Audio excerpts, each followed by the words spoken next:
하나님 말씀 이사야 6장 1절에서 13절로 우리에게 주시는 말씀의 제목은 우리의 사명은 성공이 아니라 순종이다. 자, 6장 1절입니다. 우시야 왕이 죽던 해에, 그러면 이때가 언젠가 한 번쯤 살펴보고 넘어가야 되겠죠. 우시야 왕은 남쪽 유다 나라의 10번째 왕, 처음에는 여호와 보시기에 정직히 행하였다 이런 평가를 받았지만 그가 이제 나라가 부강해지고 삶이 편안해지면서 그에게 이제 교만이 들어옵니다.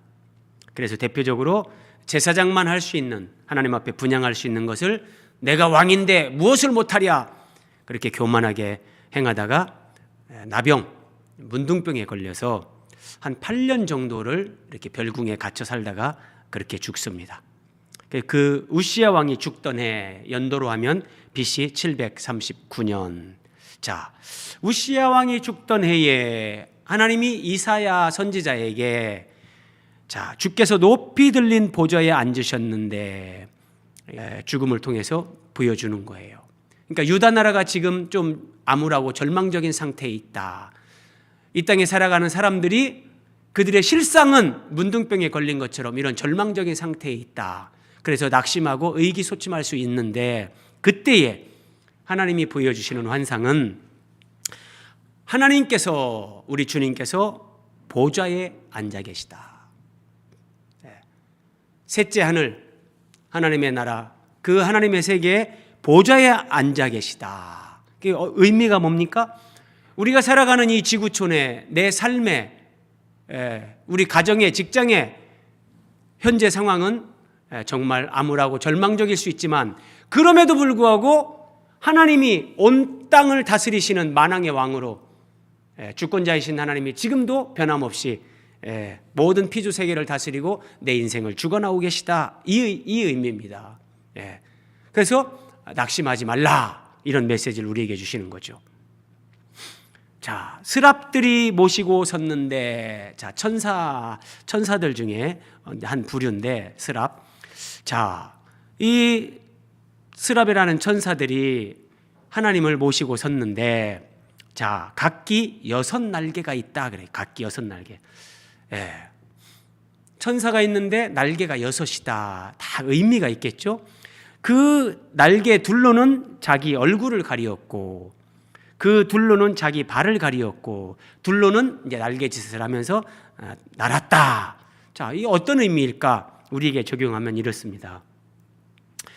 천사가 6날개 중에 2날개로 자기의 발을 가렸다는 것은 우리에게 이 메시지를 하나님이 주시는 거예요. 주님을 위해서 내가 한 어떤 선한 행위들, 그게 내 발로 가서 했던 것들, 그거를 날개 2개로 가리는 거예요. 2날개로 얼굴을 가렸다, 천사가. 하나님을 섬기는 하나님의 사람들이 이러해야 된다는 거, 내 얼굴이 드러나지 않게 자신을 감추는 거예요. 그리고 2날개로는 날면서 하나님을 찬양하고 하나님을 모시는 일을 하는 거죠. 오직 하나님께만 영광을 돌리는 거.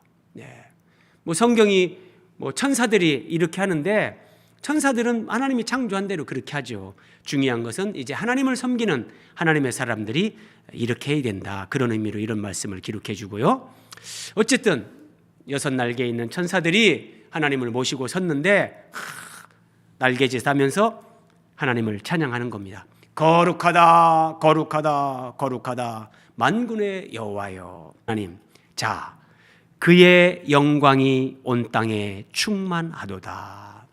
제가 앞에 설명드린 내용입니다. 우시야 왕이 나병에 걸려 죽었습니다.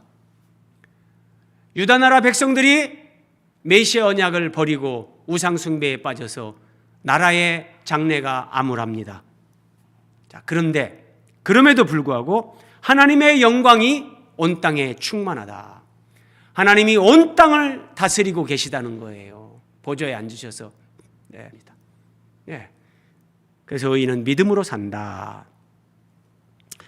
자, 이같이 화답하는 자의 소리로 말미암아 문지방의 터가 요동하며 성전의 문지방의 터가 요동하며 성전의 연기가 충만한지라.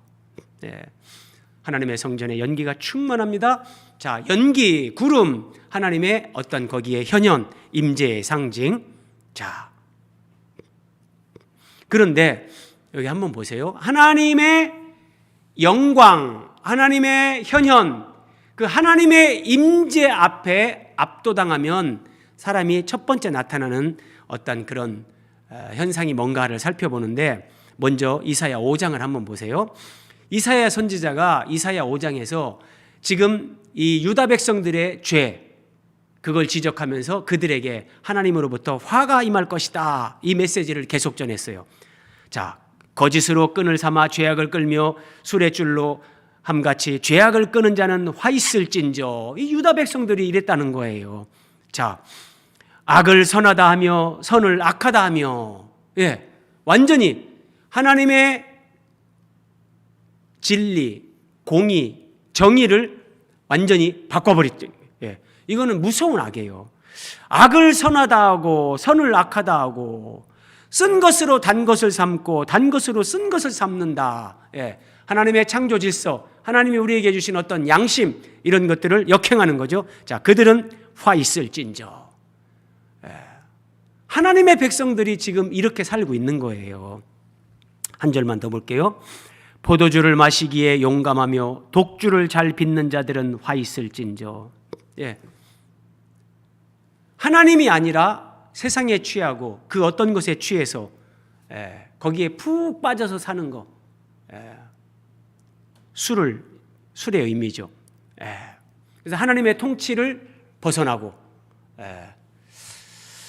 자, 이스라엘 백성들이 이런 삶에 지금 빠져 있고, 그래서 선지자 이사야는 5장에서 화 있을진저, 화 있을진저, 화 있을진저 이것을 계속 선포를 했어요. 그런데 6장으로 와서 이사야 선지자가 하나님의 영광을 목도하는 겁니다. 하나님의 그 임재의 영광에 압도당하는 겁니다. 그리고 선지자가 하는 말을 들어보십시오. 그때에 내가 말하되 화로다 나여 망하게 되었도다. 5장에서는 유다 백성들을 향해서 화가 있을진저, 화가 있으리로다, 백성들을 향해서 이렇게 화를 선포했는데, 하나님의 영광, 구약적으로 하면 이제 뭐 쉐키나 그럽니다. 하나님의 영광이 거기에 임하는 것을 눈으로 보고 체험하면서 화로다 나여. 하나님의 영광을 맛볼수록 사람들은 나 자신, 자기 자신의 이제 더러움, 자기 존재의 더러움을 여실히 알게 됩니다. 그래서 화로다 나여 망하게 되었도다. 나는 입술이 부정한 사람이요. 나는 입술이 부정한 사람이요. 자, 입술이 부정하다. 이사야 선지자가 무슨 뭐 큰 말실수를 했나? 그런 의미가 아니고요. 이런 뜻입니다. 예수님이 이렇게 말씀하셨습니다. 입에서 나오는 것들은 마음에서 나오나니 이것이야말로 사람을 더럽게 하느니라. 그러니까 입술이 부정하다는 것은 입을 통해서 마음에 있는 것이 나오는데, 그러니까 내 입술로 나왔던 것들, 마음에서 나왔던 것들이 결국은 부정한 것, 더러운 것. 그러니까 지금 이사야가 나는 입술이 부정한 사람이요 라고 할 때 그 의미는 하나님을 내가 뵙고 나니 내가 정말 내 존재, 내 모든 것이 더럽고 부정한 존재라는 걸 나는 고백하지 않을 수 없습니다. 내가 하나님 앞에 정말 그렇게 화가 임할 수밖에 없는 나는 그런 존재구나. 그렇게 고백하는 거예요. 그래서 정말 은혜를 받으면 여러분, 정말 은혜를 받은 사람은 하나님 앞에서 자기를 보고 엎드리고 겸손하고 낮아지는 겁니다. 지금도 우리 대한민국 교회에 천국 간증 뭐 이런 거 하러 다니는 사람들 지금도 있습니다. 아마 유튜브 검색에도 지금도 그런 거 많이 나올 거예요. 나는 천국을 보고 왔다, 지옥을 보고 왔다, 뭐 그런 정말 100번 양보해서 어떤 사람이 천국을 보고 왔다. 그게 사실이라면 여러분, 그 사람의 삶과 그 사람의 삶에 나타나는 열매를 보면 압니다. 하나님을 봤다. 하나님의 나라를 내가 뭔가를 보고 왔다. 내가 하나님을 더 깊이 생명으로 그 영광을 체험하고 내가 그 하나님의 영광 앞에 내가 엎드린 바가 됐다라고 하는 사람은 반드시 낮아집니다. 반드시 낮아집니다. 그리고 하나님 나라의 영광을 보고 온 사람은 제가 단언해서 말씀드립니다. 이 땅의 영광, 땅의 재물 반드시 거기에서 벗어납니다. 하나님 나라를 보고 왔는데도 여러분 막 천국 간증하러 다닌다고 하면서 고액의 어떤 강사료를 받고 여러분 뭐 그런 앞뒤가 안 맞는 거예요. 잘 분별하셔야 돼요. 이사야처럼 정말 하나님을 내가 더 가까이, 내가 하나님을 더 깊이 체험하면 할수록 화로다 나여 망하게 되었도다 나는 부정한 사람입니다. 자, 그때에 화로다 나여 망하게 되었도다 나는 입술이 부정한 자로다 그랬잖아요. 그때에 스랍 중에 하나가 부젓가락으로 이 찢게 그렇게 보시면 됩니다. 부젓가락으로 제단에서 집은 바, 이 제단이 어떤 제단이냐? 번제단입니다. 번제단. 번제단은 뭐 하는 곳입니까? 하나님 앞에 제물, 하나님 앞에 예수 그리스도를 예표하는 그 제물을 불로 태워서 드리는 제단, 번제단. 그러니까 여기에는 불이 있습니다. 불이 있는데 이 짐승을 태우려고 하니까 결국은 이때 당시 나무로 태울 수밖에 없는 거죠. 나무로. 자, 제단에서 집은 바 핀숯이라는 것은 이제 벌겋게 불이 활짝 핀 숯, 이걸 얘기하는 거예요. 핀 숯을 손에 가지고 내게로 날아와서, 천사가요, 그죠? 이렇게 날아와서 그것을 불이 활짝 핀 번제단에서 하나님 앞에 번제를 드리던 제물을 불태웠던 그 핀 숯, 그것을 가지고 와서 이사야의 입에 대는 거예요. 그것을 내 입술에 대며 보라, 이것이 내 입에 닿았으니 내 악이 제하여졌고 내 죄가 사하여졌느니라. 여러분, 성경에서 네 죄가 사하여졌다 이런 것들은 매우 정말 의미심장한 거예요. 구약시대 때 이스라엘 백성들이 하나님 앞에 어떻게 죄사함을 받는가? 만약에 여러분 구약시대 때 예수님이 없이 죄사함을 받을 수 있었다면, 그러면 예수님이 이 땅에 와서 십자가에서 죽지 않아도 돼요. 구약의 이스라엘 백성들이 죄 용서받았던 그 방법으로 이 시대도 계속 죄 용서받으면 되죠. 그런데 구약의 번제단에서 드려졌던 양이나 소나 이 짐승은 세상 죄를 지고 가는 하나님의 어린 양으로 이 땅에 오셔서 십자가에서 몸짓고 피 흘려 우리를 대신해서 대속 죽음을 죽어주실 예수 그리스도를 예표하는 모형이고 그림자였다는 거예요. 매우 중요한데요. 여러분, 자, 우리가 믿음 생활하면서 이제 이 정도는 여러분들도 이해를 하시고 성경을 아셔야 돼요. 자, 히브리서, 신약 성경이죠. 히브리서에 이렇게 말해요. 그는, 예수님은 새 언약의 중보자시다. 자, 예수님이 오셔서 새 언약. 자, 이스라엘 백성들은 출애굽하고 시내산에 와서 하나님과 짐승의 피를 뿌리면서 첫 언약을 맺었어요. 그것에 이제 비교해서 새 언약이다. 예수님이 새 언약을 맺으시는데, 예수님은 새 언약을 맺는데 이 언약은 피가 없이는 안 돼요. 예수님 자신의 피로, 십자가에서 흘리시는 그 피로 예수님이 새 언약을 맺으시는 거예요. 그럼 누가 맺는 겁니까? 예수님과 성부 하나님이.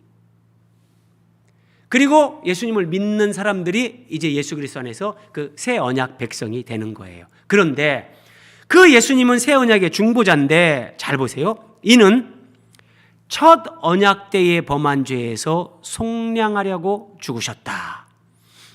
예수님이 십자가에서 피 흘려 죽으셨는데, 그 예수님이 십자가에서 피 흘려 죽으신 그 피 흘림은 사해지게끔 하는 그게 아니라 첫 언약 때에 범한, 그러니까 이스라엘 백성들이 첫 언약 안에서 죄를 범했는데 그 죄를 예수님의 십자가 그 구속의 피로 속량받는다, 사함받는다는 거예요.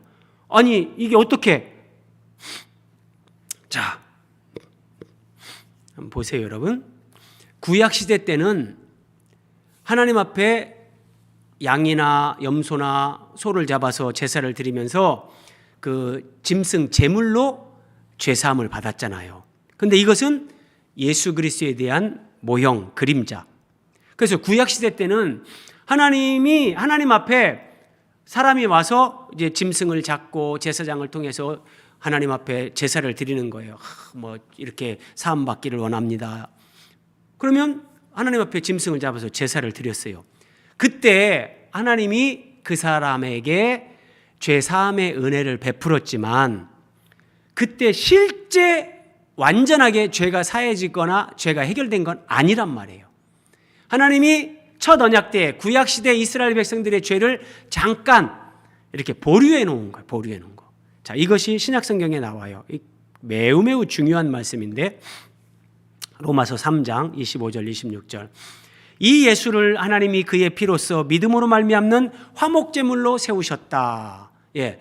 하나님이 예수님을 십자가에 화목제물로 세워서 이제는 하나님과 원수됐던 죄인들이 화목하게 그렇게 했다는 거예요. 그런데 하나님께서 길이 참으시는 중에 하나님이 길이 참으셨다. 오래 참으셨다는 거예요. 이게 언제를 얘기하는 거냐? 이게 구약시대 전체를 얘기하는 거예요. 하나님이 구약시대 전체 오래 참으신 거예요. 오래 참으시는 중에 전에 지은 죄를 간과하심으로 간과하셨다. 간과하셨다는 것은 그냥 보시고도 슬쩍 못 본 척 하셨다. 쉽게 얘기하면 그런 의미예요. 그러니까 구약시대에 이스라엘 백성들이 죄를 짓고 하나님 앞에 짐승 제사를 드리는 거예요. 그때 하나님이 그 짐승 제사를 받으면서 첫 언약 안에 있는 구약 이스라엘 백성들 그들의 죄를 그냥 못 본 척하고 넘어가셨다는 거예요. 잠시 보류하신 거예요. 자, 그런데 여러분 하나님은 의로우신 분이에요. 아니 아무리 하나님이지만 하나님이 죄의 싹은 사망이다 그랬는데 이스라엘 백성들이 죄를 졌는데 너는 죄 없는 걸로 해줄게. 하나님도 그렇게 못하세요. 그런데 죄의 싹은 사망인데 짐승이 대신 죽으면 그 죄가 없어집니까? 하나님의 공의의 속성상 그게 안 돼요. 그게 안 되는 거예요. 그래서 잘 보세요.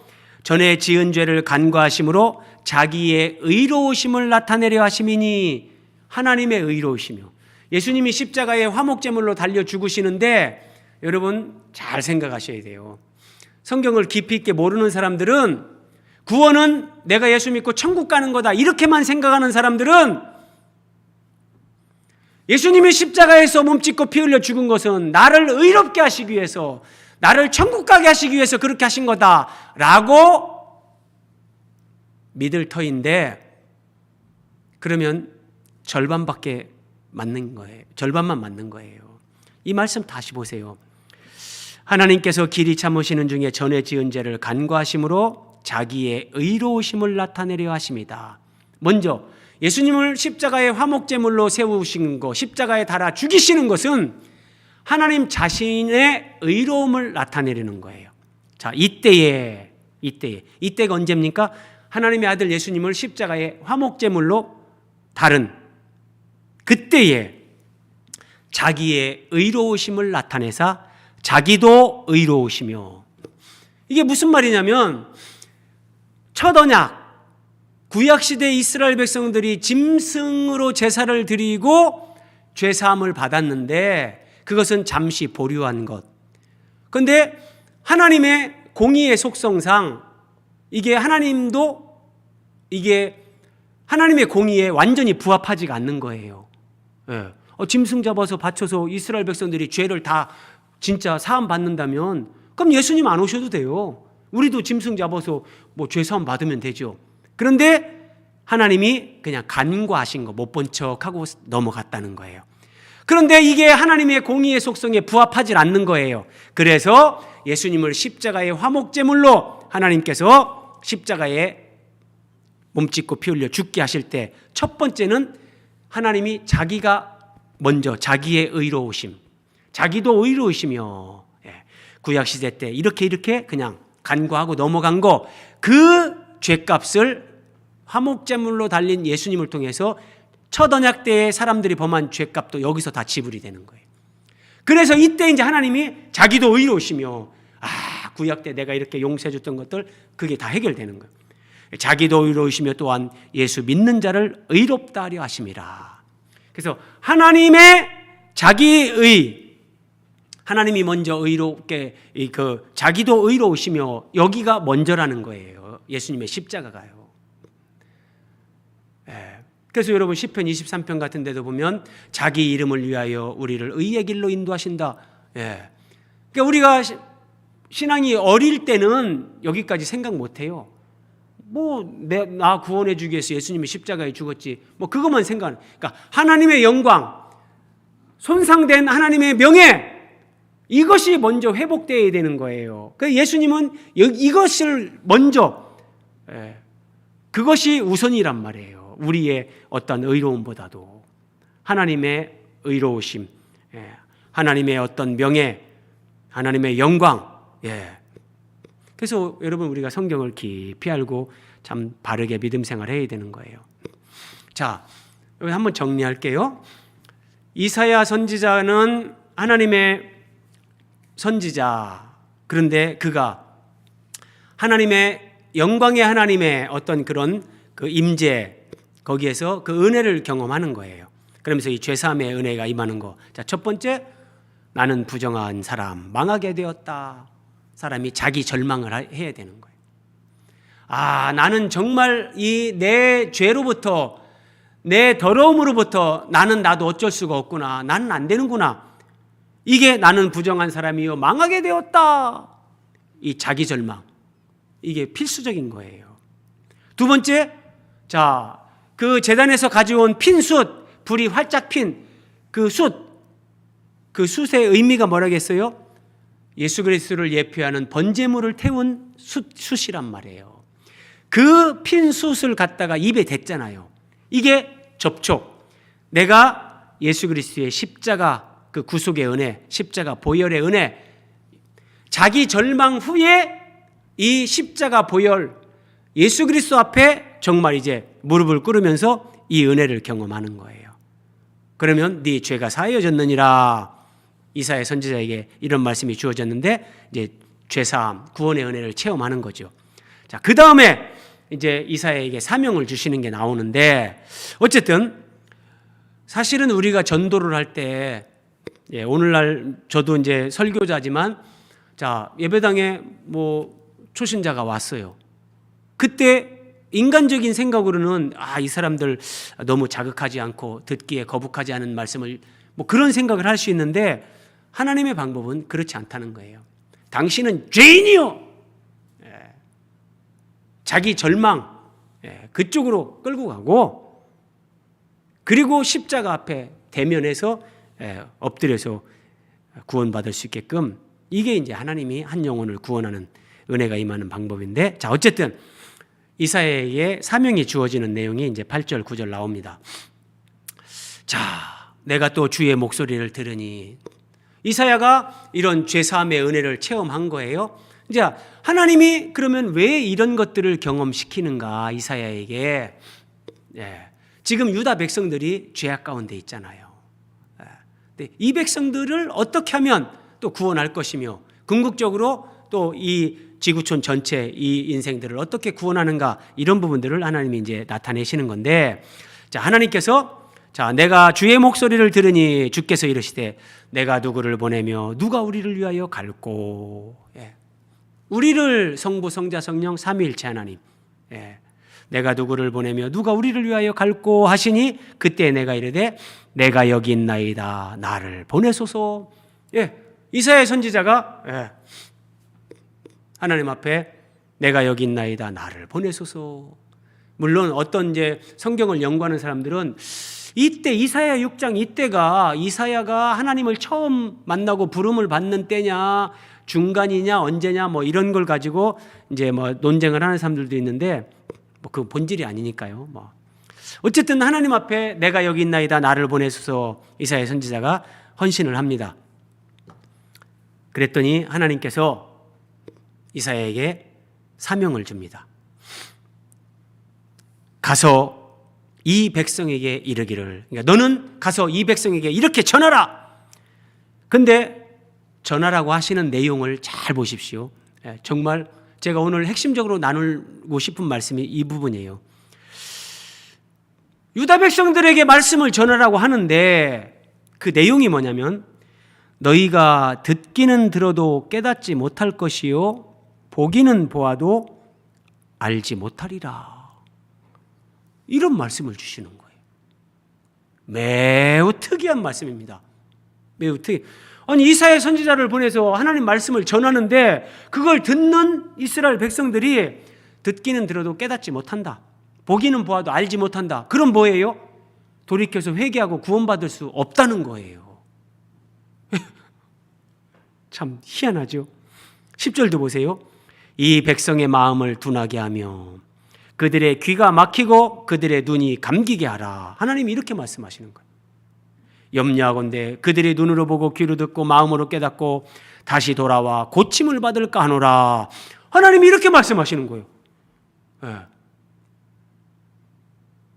여러분 이해되십니까? 네. 아니 이사야가 하나님 나를 보내십시오 헌신했어요. 그래 너는 가서 이 백성에게 이렇게 전하라.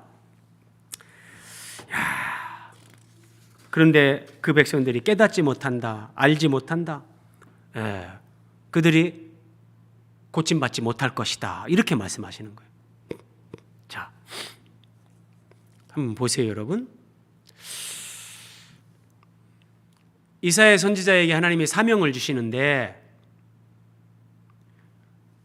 이사야야, 네가 가서 말씀을 전하면 백성들이 회개하고 돌이켜서 구원을 얻는 구원의 역사가 일어날 거다. 하나님이 이렇게 말씀하시는 게 아니에요. 정반대예요. 정반대. 이 백성이 듣기는 들어도 깨닫지 못하고 이 백성의 마음을 둔하게 해서 그들의 귀가 막히고 눈이 감기게 하라. 자, 비유를 해봅니다. 한 선교사님이 하나님 앞에 헌신하고 내가 여기 있습니다. 주여 나를 보내소서 선교지에 갔어요.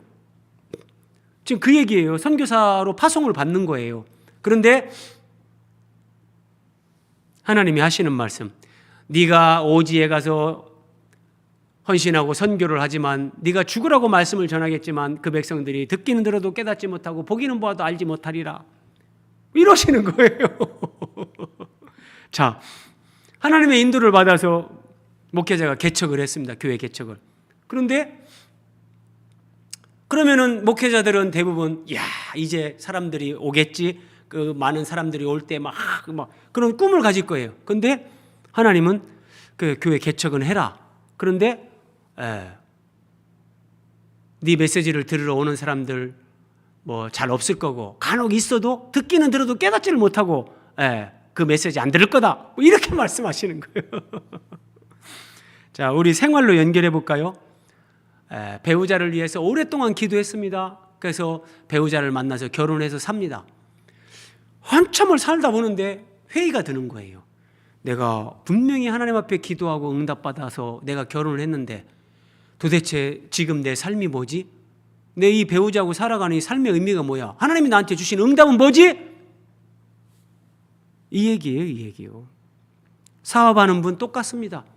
사업을 하는데 뭐 기도 안 하고 하겠습니까? 자신의 어떤 인생이 걸리고 가족들의 뭐 정말 먹고 사는 문제가 다 걸리고 그런데 사업을 쉽게 시작하거나 하는 사람이 있겠습니까? 다 기도하고 하나님의 인도를 받고 정말 조심조심해서 그렇게 심사숙고해서 했는데 하나님은 좋다, 그거 해라, 내가 너를 보낸다. 그런데 그러시면서 하시는 말씀은 그런데 이 백성들이 듣기는 들어도 깨닫지 못할 것이다. 보기는 보아도 알지 못할 것이다. 이 백성들의 마음을 둔하게 하고 깨닫지 못하게 하고 마음으로 고침받지 못하게 하라. 이야, 세상에 어떻게 이런 말씀을 하실 수 있는가? 여러분, 오늘 말씀의 제목이 뭐라고요? 우리의 사명은 성공이 아니라 순종이다. 자, 한번 보세요, 여러분. 이사야는 하나님 앞에 변신을 했습니다. 나를 보내소서. 그런데 하나님은 이사야를 보내면서 예정된 실패를 말씀하십니다. 네가 가서 아무리 전해도 그 백성들은 회개하지 않을 거야. 그 백성들은 깨닫지 않고 그 백성들은 알지 못하고 돌이키지 않을 거야. 근데 가서 너는 전해라, 이 얘기예요. 하나님의 이런 메시지, 하나님의 이런 뜻을 분별하지 못하면 응답받아서 이 사람 네 배우자다, 응답받아서 결혼했는데 하나님 이게 뭡니까? 내가 그때 잘못 들었습니까? 하나님의 응답이 아닌데 제 생각이었습니까? 헤어져야 됩니까? 하나님 앞에 이런 얘기 하겠죠. 그런 일 없습니다. 응답 맞습니다. 저도 하나님의 그런 인도와 분명한 그런 응답 가운데 저도 여기서 교회를 하나님이 시작하게 하셨죠. 그런데 우리의 생각과 하나님의 뜻이 대부분은 다릅니다. 우리는 눈에 보이는 어떤 성공, 눈에 보이는 그런 어떤 열매 이런 것들을 생각하지만 대부분은 하나님의 뜻은 대부분은 그렇지 않습니다. 자, 이사야가 가는 길은 사람의 기준으로 볼 때 무조건 실패하는 길입니다. 무조건 실패하는 길이에요. 그러면 이걸 알고도 이사야는 가야 되는가? 가야 되죠. 그래서 저는 이사야에게 주신 사명은 성공이 아니라 순종이다. 그리스도인들이 이걸 모르면 늘 눈에 보이는 환경, 지금 내 손에 잡히는 거 이거밖에 안 돼, 이거밖에 안 돼. 그래서 낙심하고 내가 잘못 왔나, 이 하나님 인도가 아니었나, 늘 그런 생각하면서 자꾸 미련 가지고 뒤를 돌아다보고 그렇게 산다는 거예요. 하나님은 왜 이사야에게 이런 사명을 주셨는가? 이사야는 왜 이 길을 가야만 하는 건가? 자, 이사야 53장에 가면 이사야 53장 예수 그리스도에 대한 예언에 관해서 구약 성경에 거의 구약 성경의 골고다다 그렇게 할 정도로 예수님의 고난 받는 것을 리얼하게 예언을 했는데 그 1절에 이렇게 말합니다. 우리가 전한 것을 누가 믿었느냐? 예수님과 관계된 거예요. 지금 이사야 53장에. 근데 아무리 전해도 안 믿는다는 거예요. 8절 보세요. 그가 체포되어 신문을 당하고 끌려갔으나 그 세대 사람들 중에 그가 죽임을 당하게 된 것이 자기들의 죄 때문이라고 누가 생각했겠는가? 그 세대 사람들. 자, 여러분 예수님이 오셨을 때 그 세대 사람들 예수님을 못 박아 죽여요. 그런데 예수님이 죽임당하는데 내 죄 때문이라고 생각한 사람이 과연 누가 있겠는가? 몇 명이 있겠는가? 이 말이에요. 우리가 전한 것을 누가 믿었느냐? 자, 이 말씀이 신약 성경에서 이제 성취가 되고 다 나오는데요. 우리에게 한번 적용을 해보자고요, 먼저. 자, 이스라엘 백성들은 번제단에서 짐승을 잡아서 죄사함을 받는 그 번죄, 예수 그리스도를 예표하는 그 짐승으로 제사를 드리는 이런 제사의식 1500년 동안을 이어왔습니다. 모세로부터 1500년 동안 예수님이 오시기까지. 그런데 생각 없이 그냥 종교의식, 종교예식으로 반복만 하는 거예요. 반복만. 이 짐승에게 안수를 하고 이 짐승을 죽이면서 하나님이 고기를 드시는 것도 아닌데 왜 이 짐승을 잡으라고 했을까? 이 짐승을 차라리 팔아가지고 그 돈 가지고 가난한 사람들을 도우라고 하는 것이 더 효과적일 것 같은데 왜 이렇게 말씀하셨을까? 깊이 생각하고 물어야 되는데 그런 생각이 없는 거예요. 자, 그런 생각이 없었다는 것은 동그라미 3번 이스라엘 백성들이 메시아 언약, 그 짐승이 예표하는 예수 그리스도, 우리의 구원자로 오시는 메시아 예수님에 대한 그 언약을 다 망각하고 살고 있다는 거예요. 네, 망각하고. 그러니까 오늘 우리에게 적용하면 이런 거예요. 주일날 예배에 와요. 주일날 예배에 와요. 찬송하고 말씀 듣고 헌금도 하고. 그런데 여러분, 이 시대 우리가 메시아 언약, 그 언약에 깨어있고 그 언약 백성의 삶을 산다는 것은 다시 오실 주님에 대한 믿음과 소망과 사랑으로 살아가는 겁니다. 구약의 이스라엘 백성들은 육신을 입고 이 땅에 오실 초림의 주님을 기다리며 살았던 것처럼 이 시대 그리스도인들은 다시 오실 주님을 그렇게 믿음과 소망과 사랑으로 주님을 사랑하면서 기다리며 살아가는 거예요. 그래서 정말 주님 오심을 기다린다는 것은 동그라미 5번으로 연결이 됩니다. 주님 오심을 기다리며 그 언약 안에서 언약 백성답게 살아가고 있는가, 이걸 확인할 수 있는 것은 내가 예수님의 몸인 교회로 세워지는 교회 생활을 하고 있는가, 내가 주님의 신부로 세워지는 거룩한 삶이 있는가. 이게 없다면 스스로 속고 속이는 겁니다. 예. 뭐 예배에 왔느냐 안 왔느냐 그걸로 지금 따지는 게 아니라요. 예. 이 시대에 내가 메시아 언약, 주님과의 언약에 깨어 있어서 진짜 바르게 살아가는 사람인가? 예. 주님의 몸으로 세워지는 교회 생활이 나에게 실제 있어야 되고 주님의 신부로 세워지는 거룩한 삶, 그 삶의 열매가 반드시 나타납니다. 그래서 죄를 이기고 욕심을 이기고 눈에 보이는 세상의 가치 기준을 이기고 나 자신을 이기고 사탄을 이기는, 이게 우리가 주님의 신부로 교회로 세워지는 거잖아요. 네. 자, 요한복음에서 이 말씀의 성취를 봅니다. 이렇게 많은 표적을 그들 앞에서 행하셨으나, 예수님이 표적을 많이 행하셨어요. 근데 그를 믿지 않았다. 이어지는 말씀, 선지자 이사야의 말씀을 이루려 하심이라. 주여 우리에게서 들은 바를 누가 믿었으며 주의 팔이 누구에게 나타났나이까 하였더라. 이사야 53장 1절.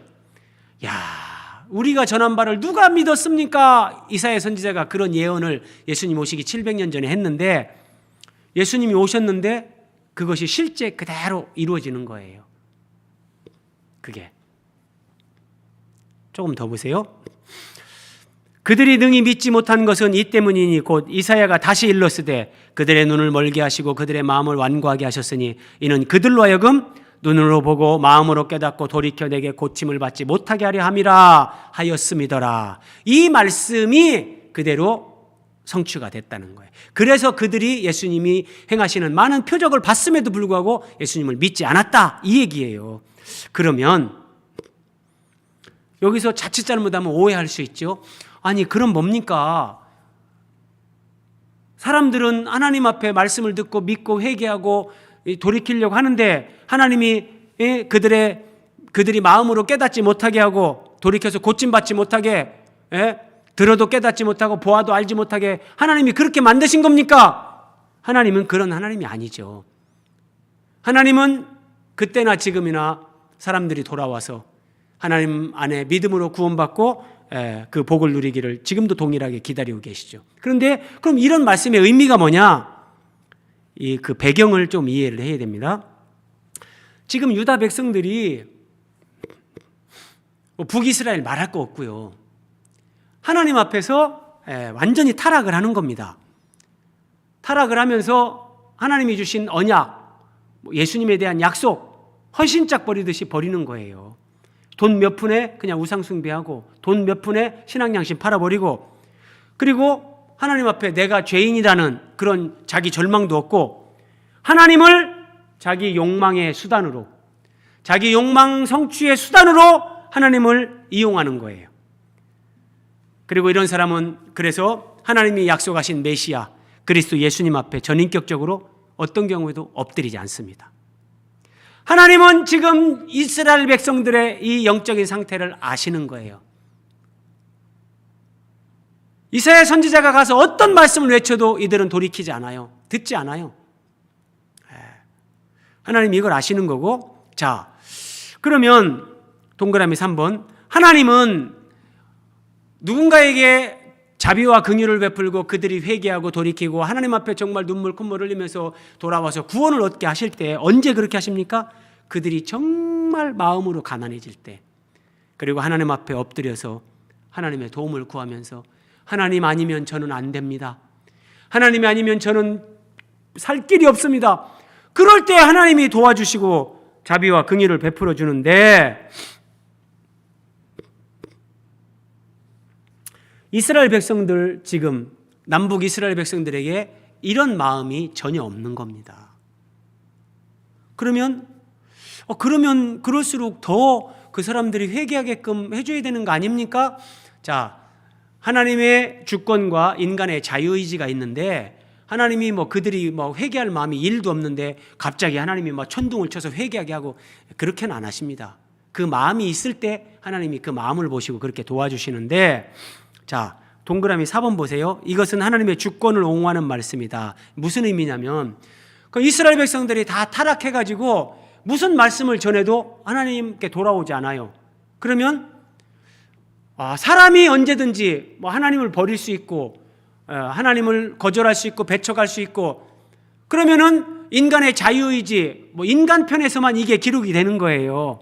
그런데 하나님이 지금 이 말씀 이사야서에 이런 것들을 기록하는 것은, 그러니까 인간의 자유의지가 그렇게 작동하지만 또 하나님의 주권이 이렇게 섭리한다. 조금 신학적으로 깊은 내용들이에요. 그래서 어떤 면에서는, 그래서 하나님도 그들이 그렇게 하는 거, 거기에 대해서 그대로 받게끔, 인간이 하나님을 버리는 것이다, 인간 편에서만 보면 그렇게 보이지만, 어떤 면에서는 하나님이 택할 자를 택하고 은혜 베풀 자 은혜 베풀고 그렇지 않은 자는 또 그렇지 않다, 하나님의 주권을 이렇게 옹호하는 이런 차원의 의미가 여기에 있다. 좀 깊은 내용입니다. 어쨌든 하나님께 돌아와서 회개하고 정말 그렇게 살고 싶은 마음이 없는 사람들에게 하나님은 그들이 말씀을 들을 때 깨닫거나 정말 회개가 일어나거나 그런 은혜를 안 베푸십니다.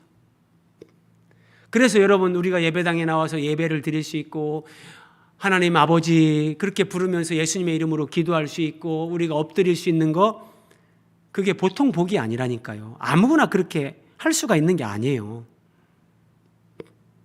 자, 마태복음 13장에서 예수님이 이렇게 말씀하세요. 이사야의 예언이 그들에게 이루어졌으니 너희가 듣기는 들어도 깨닫지 못할 것이요 보기는 보아도 알지 못하리라. 이 백성들의 마음이 완악하여져서 그 귀는 듣기에 둔하고 눈은 감았으니, 잘 보세요, 이는 눈으로 보고 귀로 듣고 마음으로 깨달아 돌이켜 내게 고침을 받을까 두려워함이라. 자, 여기서는 잘 보세요. 하나님이 그들이 믿지 못하게 했다, 그런 뉘앙스가 아니라 그들이 눈으로 보고 귀로 듣고 마음으로 깨달아 돌이켜 내게 고침을 받을까 두려워했다. 그들의 책임이라는 걸 말씀하시는 거예요. 자,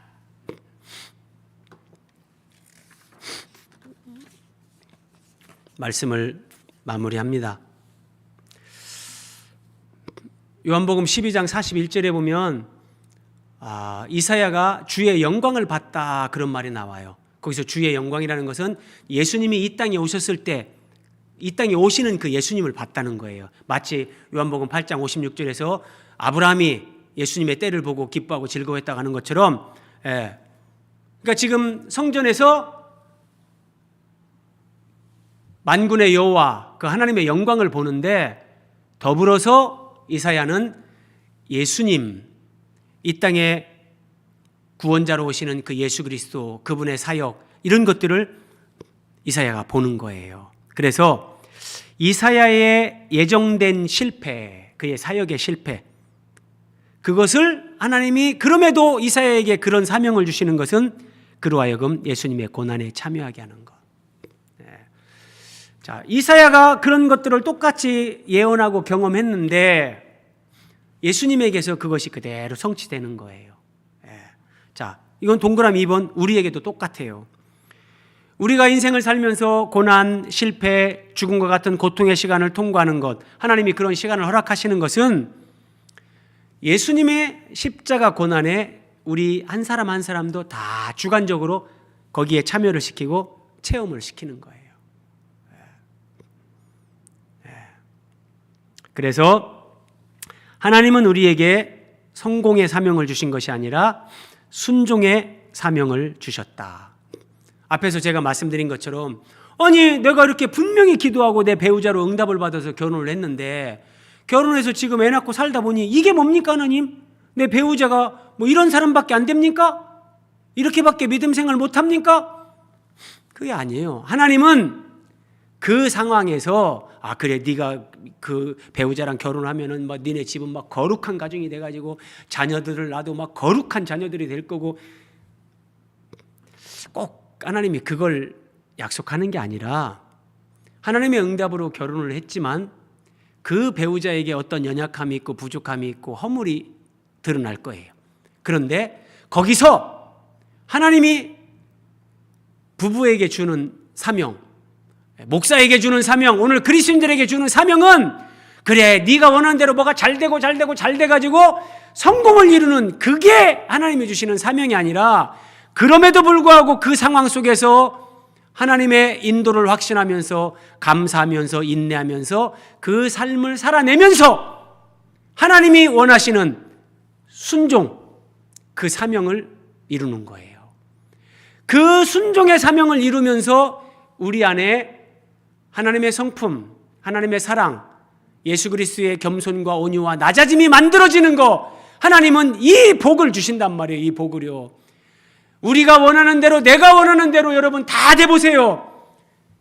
하나님이 우리에게 주시고자 하시는 그런 생명과 존재에 관계된 그런 열매들이 그렇게까지 맺어지지가 않는다니까요. 그래서 하나님은 우리에게 성공의 사명을 주는 게 아니라 순종의 사명을 주신다. 하나님 말씀에 순종하고 감사함으로 하루하루를 살아내십시오. 그것이 하나님 앞에서 우리가 선교사같이, 우리가 목사같이, 우리가 그리스도인답게 살아가는 겁니다.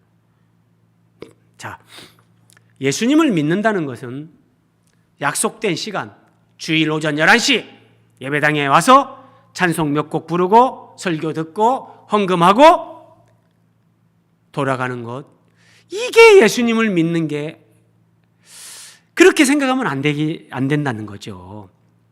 그것은 가장 기초적인 거고, 자, 왜 약속된 시간에 주일날 예배당에 와서 찬송을 하고 예배를 하고 왜 우리가 이런 예배를 합니까? 거기에서 은혜를 받고 또 하나님을 경배하고 그래서 힘을 얻어서 우리의 일상의 삶을 살아가는 거, 이게 본질이죠. 그래서 하나님은 예수님을 믿는 사람들에게 첫 번째 진리를 깨닫게 합니다. 인생이 뭔지, 구원이 뭔지, 내가 왜 살아야 되는지, 고난의 의미가 뭔지 진리를 깨닫게 하시고, 내가 깨달은 진리가 이제 하나님이 볼 때 요만큼 쌓여지면 그 깨달은 진리가 내 인격이 되고 내 존재가 되고 삶이 되도록 그렇게 만들기 위해서 하나님이 고난을 허락하십니다. 고난을 허락하세요. 그리고 그 고난을 통해서 우리는 드디어 눈이 열리기 시작하고 영혼의 눈이 떠지고, 그렇게 우리가 집착하던 돈으로부터, 나 자신으로부터 비로소 조금씩 벗어나고 자유인이 되는 거예요. 진리를 깨닫고 깨달은 진리가 내 인격이 되고 그 인격이 내 생명이 되고 존재가 되면서 실제 내 누려지는 삶, 그리스도의 성품과 생명으로 나를 바꾸는 거예요. 그러면서 우리가 이제는 내가 돈으로 살지 않고 내 육체의 능력으로 살지 않고 잔꾀로 살지 않고 오직 예수님으로 사는 사람들이 되는 거예요. 여러분, 이게 예수님을 믿는 거란 말이에요. 그러면 우리가 주님이 세우시는 주님의 몸인 교회, 주님의 거룩한 신부, 그렇게 우리가 세워지고 건축되는 거예요. 믿는 자는 그래서 성공이 아니라 사명이 순종이고, 순종하면서 인내하면서 이 삶을 살아가야 되는 거예요. 여러분, 주일날 뭐 예배당에 와서 예배하고 가는 것이 믿음 생활, 진짜 그게 핵심이고 그게 대부분 다라면 그 뭐가 어렵겠습니까? 근데 그게 아니라니까요. 자, 말씀을 마무리합니다. 오늘 이사야 6장 마지막 절입니다.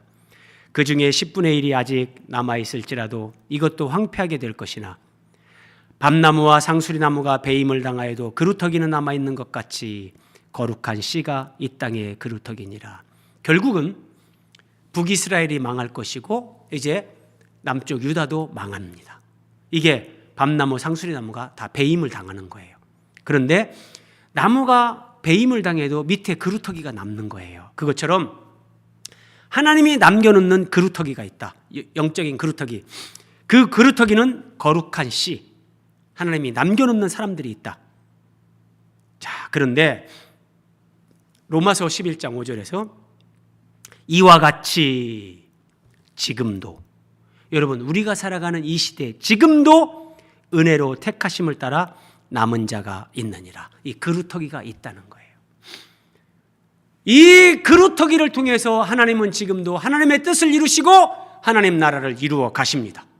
주님 오실 길을 이 그루터기들을 통해서 예비하십니다. 그러면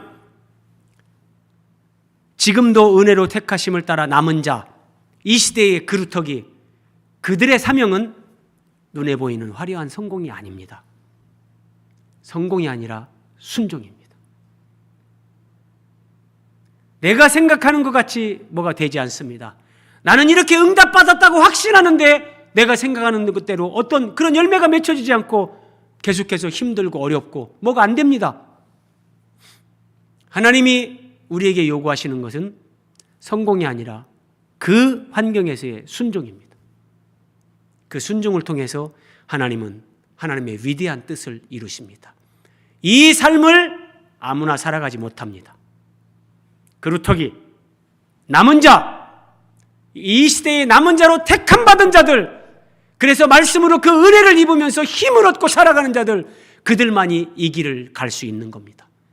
그래서 저와 여러분이, 우리가 만약에 이런 은혜를 입은 사람 같다면 여러분, 그것은 정말 우리가 큰 은혜를 입은 사람들. 그래서 우리의 사명은 성공이 아니라 순종, 묵묵히 주님을 따라서 이 길을 가는 겁니다. 인내하며 감사하며 하루하루를 살아내면 하나님이 하나님의 뜻을 이루시는 겁니다. 우리 기도하겠습니다.